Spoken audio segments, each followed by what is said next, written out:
Welcome to the Dirty South podcast because everybody thinks they know sports, right?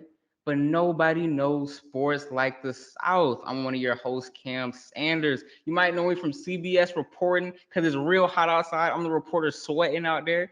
Or you may know me from Takeover. Introduce yourself, man. You already know it's your boy Kobe in Israel. You may see me on the streets of Georgia State doing some little sports reporting. And you may see me the upcoming season over there too, but we're gonna see what's popping on the Dirty South first official episode. Let's go. Hey, cue the intro. It's a man's game tonight now, you know that. Hey, three.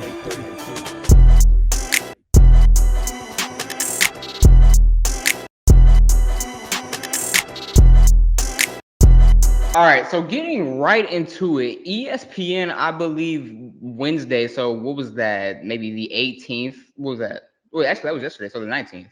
So the 19th, they came out with a list stating the top 10 quarterbacks from scouts, GMs, and coaches.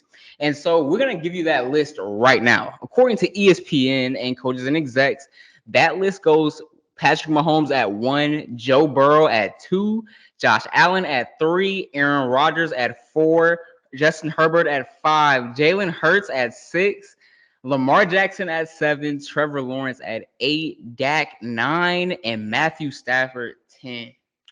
Koa, I really hate this list, but I want to hear about what you had to say about it first. First thing that jumps out to me, I don't know how the hell Jalen Hurts is at 6. To me, top 3, no debate.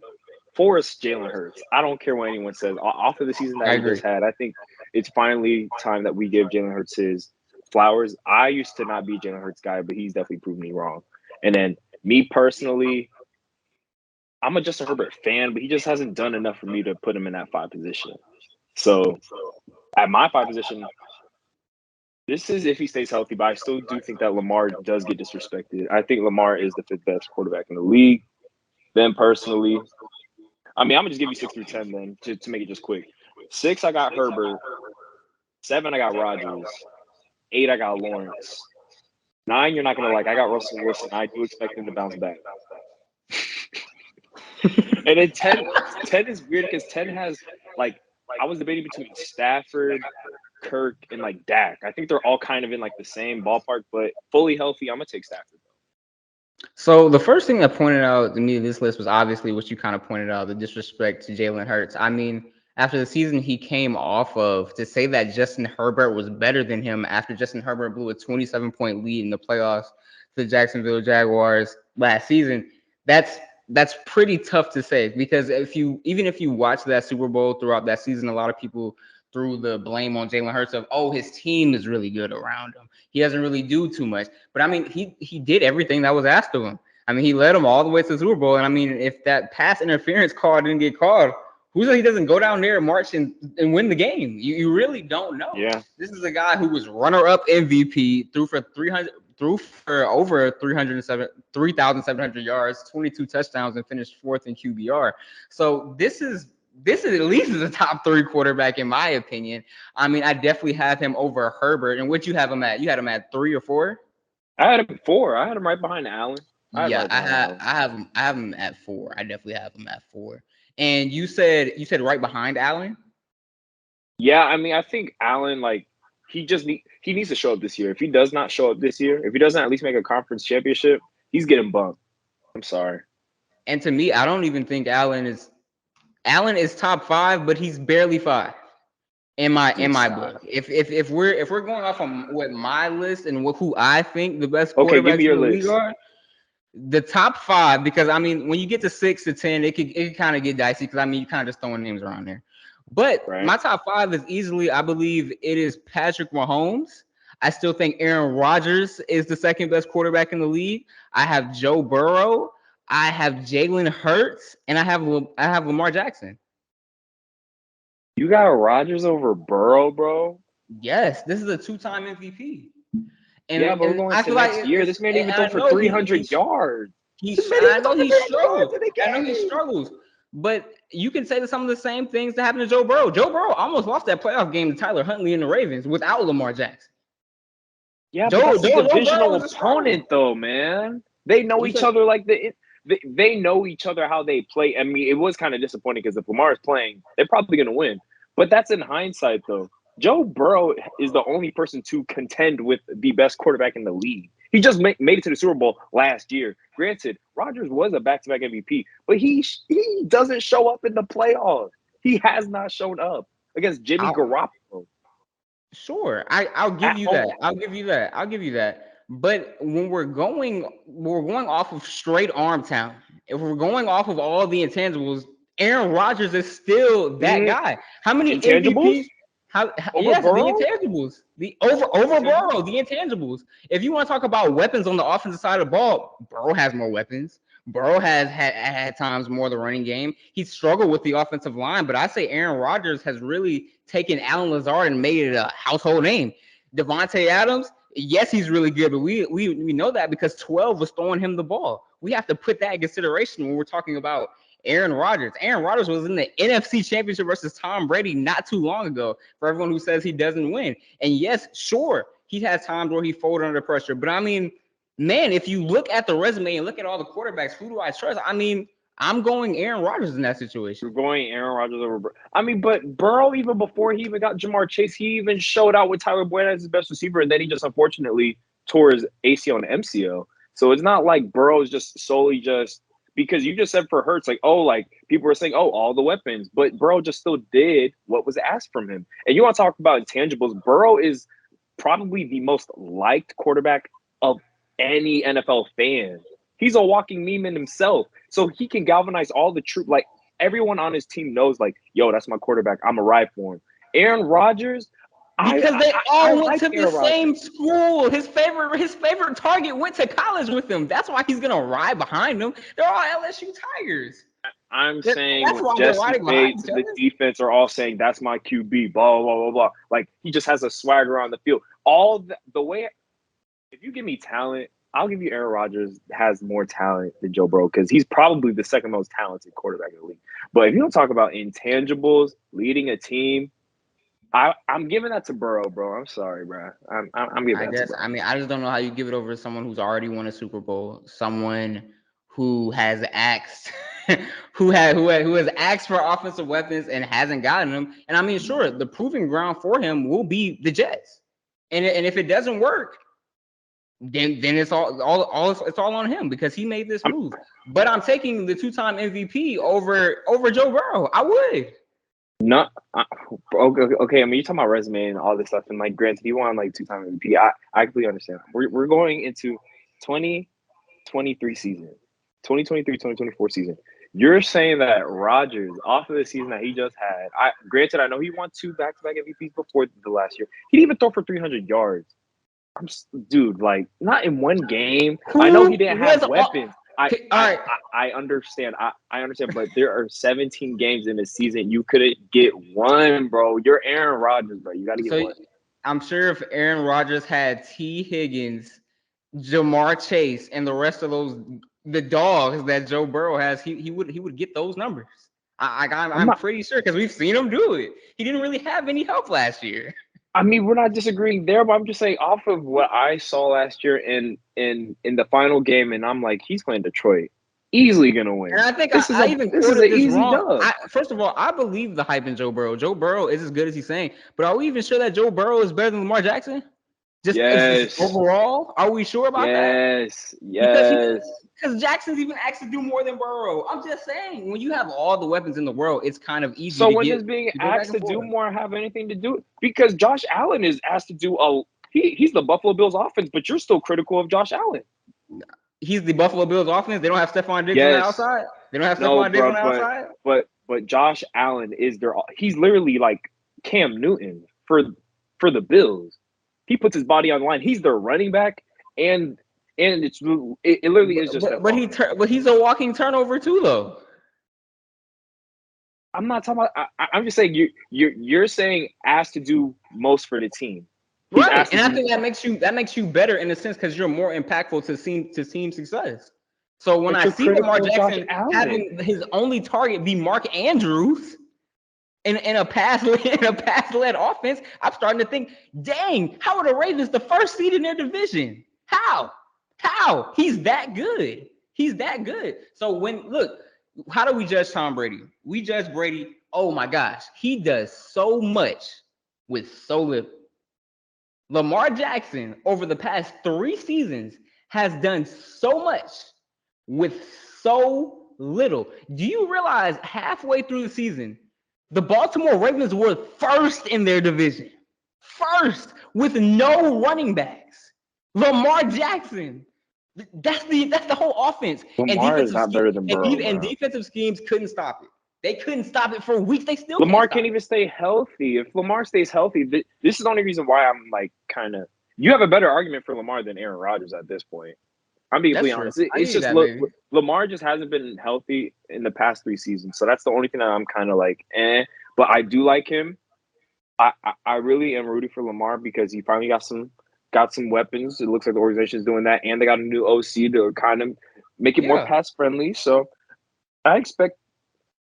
I'm just really stuck on this Aaron Rodgers thing, man. But it's okay. You got him number 2. I think time will tell with Aaron. I think it's a big year for him, but I think he can also prove himself as well. Yeah, I think out of all the QBs in the league, I think Aaron Rodgers probably has the most pressure on him. It's either him or Josh Allen.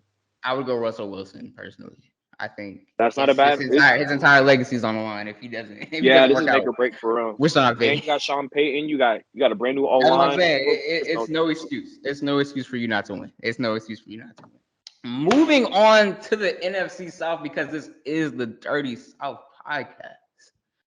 Which NFC quarterback will have the best season next year? Which NFC quarterback will be the best?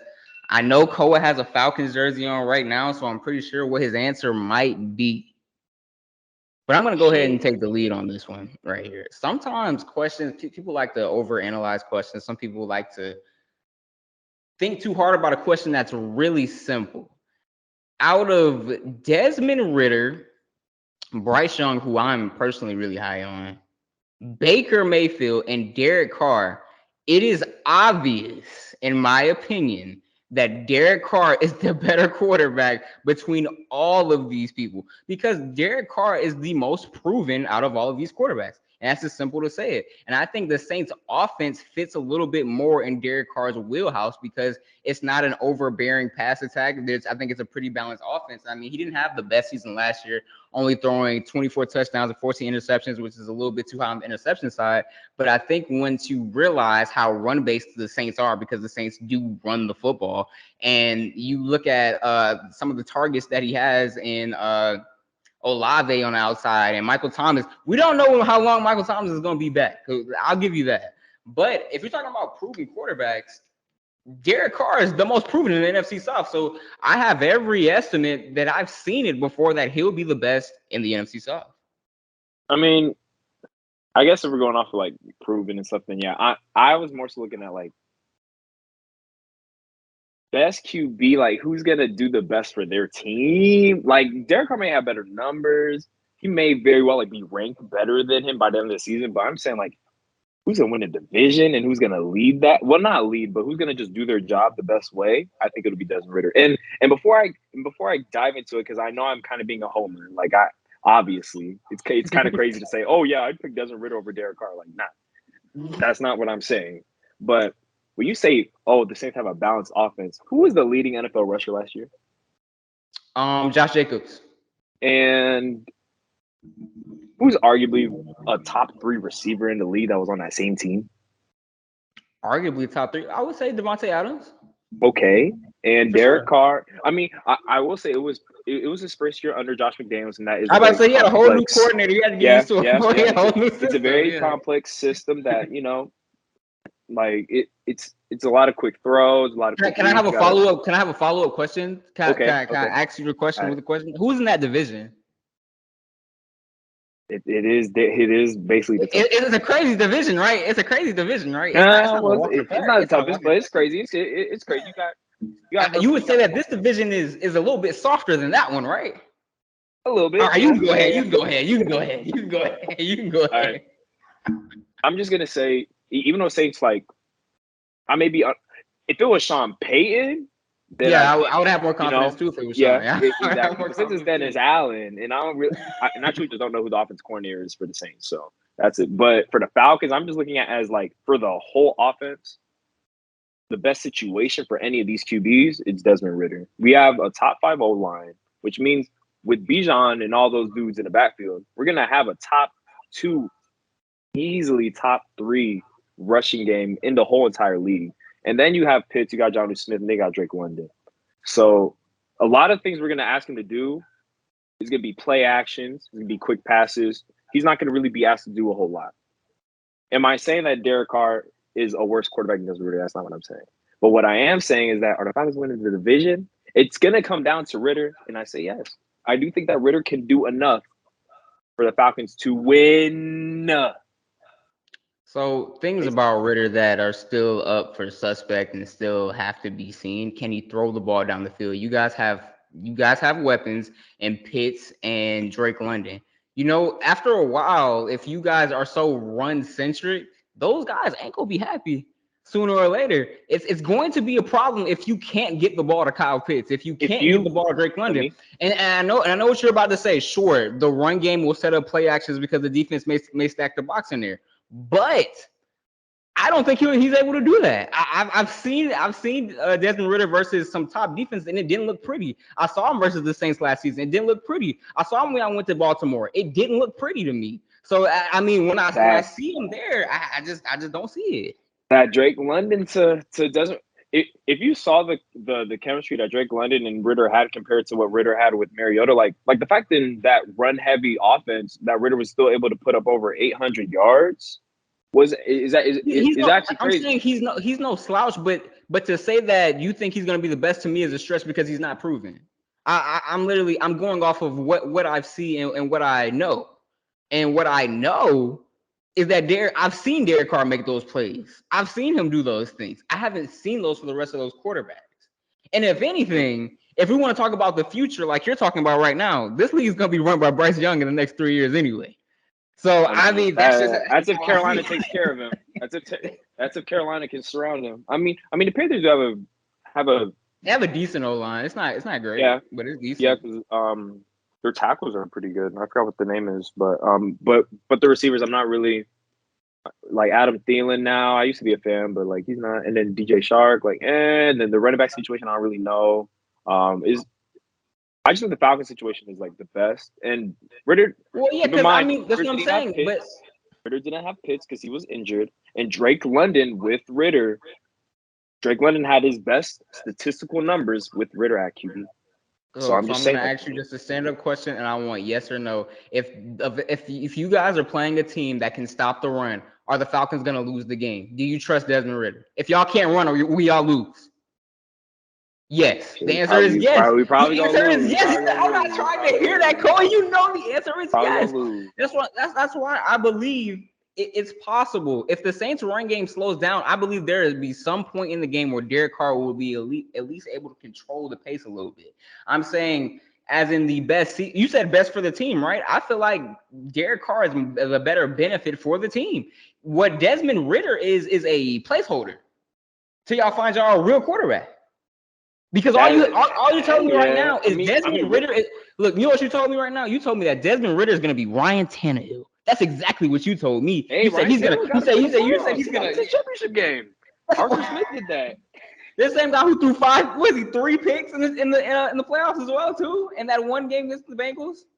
Yeah, don't tell me all the hype about Desmond Ridder when in reality Desmond Ridder is just a placeholder guy. Sure, he can run play action. Anybody can. But can you make the throw? Bruh, let's just and to me, I haven't seen it. Okay. I haven't seen it either. It's a little bit of projecting and a little homer vibe. I'm rooting for him, but do I see franchise QB automatically? No. Do I see game manager for the first year, possibly playoffs? Yes. I don't hate that. I don't hate that.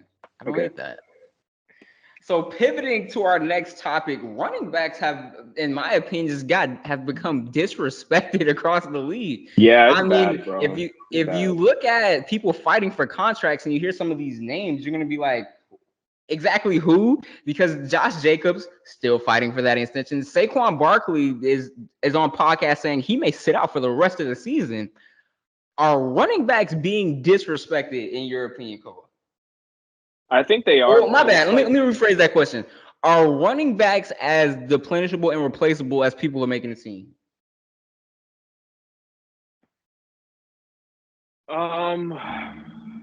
I think, unfortunately, I hate to say it, but like, yeah, it's just kind of how do I say, like, economics? Like, it's like supply and demand. The likelihood of you finding a running back in the 4th or 5th round that could be serviceable for you if you use 2 to 3 backs consistently is pretty likely. So you don't have to spend a whole lot on a running back. You don't even though like the Falcons and the Lions did do something different this year with drafting 2 running backs in the top 15 or well, top 12, but basically they're looking at it as, okay, draft in the 1st round, they have a 5th-year option, you can franchise them 2 times and then buy. So while they're in their prime, they're being used up, and by a front office standpoint, it's pretty smart. Why wouldn't you do that? I think the only solution truly is if they get shorter rookie deals. But it's like, if you get shorter rookie deals, then it's like, what's to stop a wide receiver? What's to stop a cornerback? What's to stop all these other positions? But hey, like, I'm gonna just get a 2-year deal real quick so then I can quickly get this back. But I don't know. I don't know. In my opinion, Koa, there's a culprit to all of this madness that no one has brought up, and it's so crazy. The RPO itself has killed the running back position because it has made it to where you could put almost anybody, a receiver, anything tangible, and make the defense just think for a second. It's what the Kansas City Chiefs have done when they've switched out multiple running backs and just made them think that they're not important. But are all running backs replaceable? I think the answer to that is no. I think when you have someone as Saquon Barkley's stature, the Giants, to me, aren't or are under 500 team without Saquon Barkley. The Tennessee Titans have lottery picks in the draft without Derrick Henry. I think Christian McCaffrey's ability to play almost every position is the reason that the 49ers were so good towards the end of the season. When you have running backs that can kind of play the outside and also can play the inside, Alvin Kamara, he's been hurt a couple times, so he hasn't been as effective. But when Alvin Kamara is going, he's a threat in the pass. He's a threat in the run. You don't know what Alvin Kamara is going to do. And a lot of defensive coordinators have these guys circled in certain spots because they're so hard to stop. If you don't keep your eyes on Christian McCaffrey, he's going to beat you in different ways. There was a time, I'll get you after this. There was a time last season where Saquon Barkley lined up against Marshawn Lattimore and beat him off. And, but he beat him off. He beat him off the press. He beat him off the press. My bad. He beat him off the press, and on a go route, and he won. And like that matters in my opinion. But go ahead.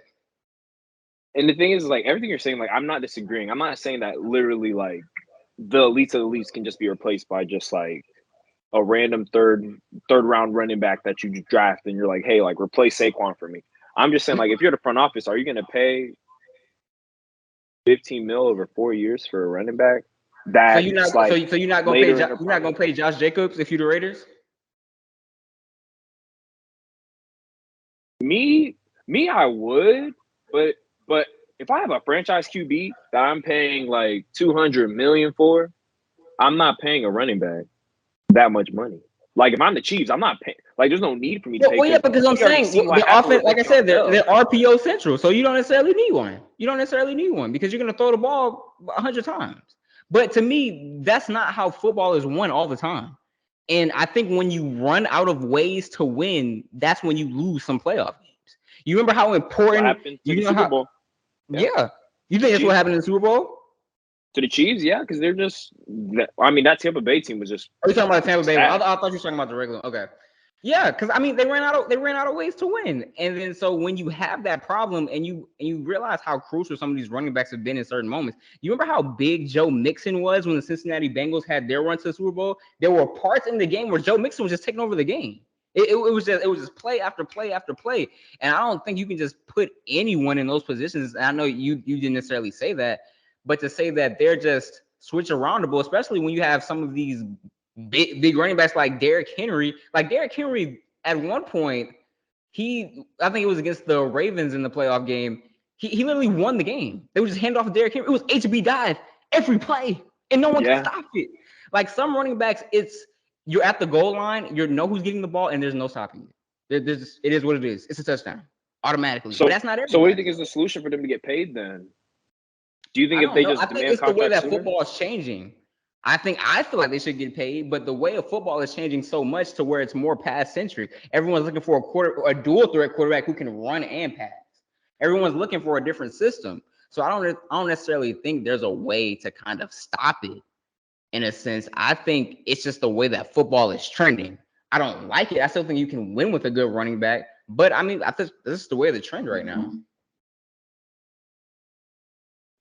Yeah, I mean, it is unfortunate because you see all these other positions in the NFL. Like I literally saw a video and they were talking about how the franchise tag, like the last 10 years, like quarterbacks have went up like 10 mil, receivers that went up like so and so mil, and then the running back position is the only one that like decreased the past 10 Because years. I mean, to me, running backs, because everyone's kind of simplifying about what running backs do. They just run the ball, but I mean that's their extra pass blocker. That's your extra receiver when the play breaks down. It's so much more than I'm handing the ball off and this dude's running.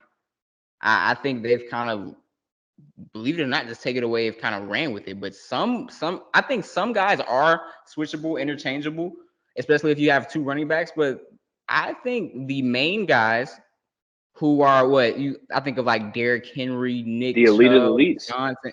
Yeah, like those guys. I don't think you just throwing them away because I mean, if that's the case and Tennessee doesn't want to pay them, like what's stopping Derrick Henry from like, all right, if I want to play with Patrick Mahomes, but then the league gonna be unfair then.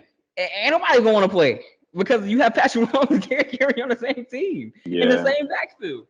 So I don't like where it's necessarily going. So I don't necessarily know what'll fix it, but I kind of don't like the trend of saying that they're replaceable. It's just because teams are focusing more so on the using 2 to 3 backs more so than the workhorse. I mean, you got the few workhorses like the Derrick Henrys, like the Jonathan Taylors. I think those are the main two that really come into mind that are like, I mean, Christian McCaffrey does, but like he also catches the ball, so it's not like he's like a bruising back. Like JT and even Nick Chubb, I mean, he kind of shared with Kareem Hunt, but now it's like his backfield now, so it's going to be him as a workhorse, Derrick Henry, JT, like those, and even Saquon to a certain extent. Like those guys are like the dudes that deserve to get paid, and even Josh Jacobs too. Like they all deserve to get their money, and I still think that like the situation with Le'Veon Bell really hurt the running back position. That's true. It did. The year right after that, James Conner makes a whole Pro Bowl, and he got drafted in the 3rd round. So it's like teams are looking at that like this man held out for a whole year, accepted a contract less than what he was offered in Pittsburgh, and just was a complete like bum. Like he just didn't. He just wasn't good in New York. So that didn't help. Yeah, but I just think schematically you can still win if you're a dominant run football team. Because that's what the Eagles were, in my opinion. I mean, the Eagles, Jalen Hurts could throw the ball down the field, but in reality, it was a lot of RPO action, and it was a lot of Jalen Hurts getting out, and it was a lot of Miles Sanders. Yeah, that's what won. That's what won them. They were just more physical than everybody else. The 40, you look at Kyle Shanahan's scheme, that's just meant for running backs. Literally the whole thing. It's all a twisted run. It's all misdirection. Even Sean McVay, when he went on his run, of course there was a lot of motion, but it was a lot of Todd Gurley as well, just switching around, playing that position as well. So it's crazy. Yeah, also Todd Gurley getting that contract and then his knee, bro. Yeah, that's true too. That's true. So there's ways, but I think certain guys are kind of upper echelon. I'm not putting Derrick Henry with like, what was it, Josh McKinnon for the Chiefs? I forget his first name. Oh, Jerry McKinnon. Yeah, Jerry McKinnon for the Chiefs. Yeah, I'm not putting them in the same boat because he just does more. So yeah, it's there. But yeah, guys, definitely tell us what you think on our topics. Definitely tell me who you guys think are winning some of these debates. Koa, do you have anything to say before we end off? I say, yeah, just give us some feedback. And also, like, if y'all want some any other topics you guys want us to cover, definitely let us know. But looking forward to keeping this show going. Yo, first one, we got to put it down. All right, so Dirty South, out.